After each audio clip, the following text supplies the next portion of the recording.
It's Sunday, 7th of January 20th to 24. I'm Kristie Fox, and this is the BPL Weekly Wrap. In a thrilling start to the new season, the Bellarine Poker League hosted its first tournaments of the new year this week, with games at both the Portarlington and Clifton Springs golf clubs. At Portarlington, it was always going to be anyone's guess as to how many players showed up given that it was New Year's Day. In the end, thanks to an influx of APL players who drove all the way from Geelong due to their regular game not being on, there was a respectable turnout of 30 players. In the end, it was Leonie Bauer, who took down the $50 freeze out, defeating BPL regular Wolf Folk heads up. Both players agreed on an equal chop of the prize money.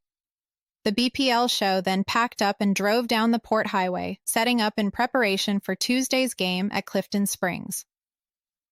We cross now to our Clifton Springs correspondent, Jeff Splatt, who was in attendance for the season opener. Thank you, Kristie. The game on Tuesday night was not only the first game of the year at the venue, as it was on Monday night at Portarlington, but it also had extra meaning because both games kicked off their respective Super Series 4 events, which are always highly anticipated amongst the players. Season 3 winner, Steve One-Time Lacey, who took home $370, and just as importantly, the bragging rights, was the first to register, obviously keen to show to everyone that his fresh-in-the-mind win wasn't just a flash in the pan. By the end of registration, there were 26 runners seated, each of whom ponied up $25, with 23 of them entering the separate last-person-standing competition. The early stages of the tournament witnessed a cautious approach from players, each vying to reach the first break unscathed. However, despite this, there were casualties, with 5 players having to re-enter, the most notable being JD, whose legendary aggression backfired, causing him to be eliminated on both of his bullets. At the first break, it was One-Time Lacey who was amongst the chip leaders with approaching 200,000 chips. The intensity of the game heightened after the break as players strategized to build their stacks for a shot at the final table. Notable hands included when Kristie Potter got all her chips into the middle on the flop with her opponent drawing dead, a situation that all players dream about, but one in reality that very rarely occurs. She had no less than a straight flush.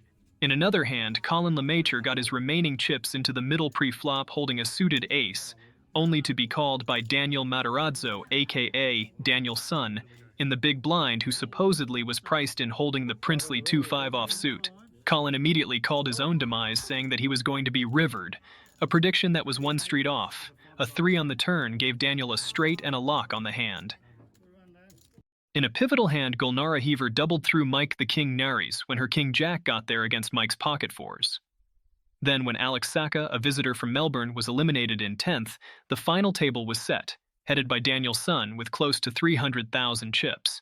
The final table couldn't have got off to a more explosive start.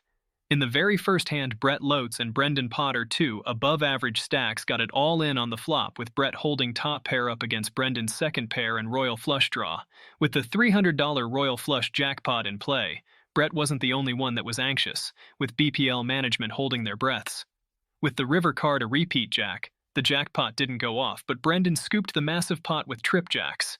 This left Brett on fumes, and he was eliminated shortly after.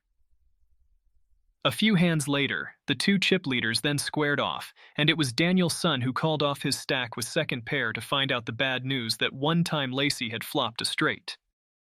All this time, Gulnara Heaver was quietly building her stack, on numerous times strategically collecting the blinds without having to show down her cards. And then when she was called down, she had the goods, picking up both pocket kings and aces in quick succession. In the latter hand, eliminating both Brendan Potter and Jaime Richardson with all 3 players all in pre-flop. This then set up a heads-up battle between Gulnara and Lacey. After a little bit of two and throw, both players agreed on a chop of the prize money, with each receiving $210. In the final hand, it was Gulnara who emerged triumphant when her 7-2 got there against Steve's 10-4.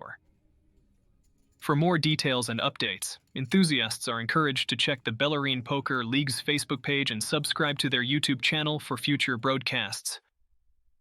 This is Jeff Splatt reporting for BPL TV.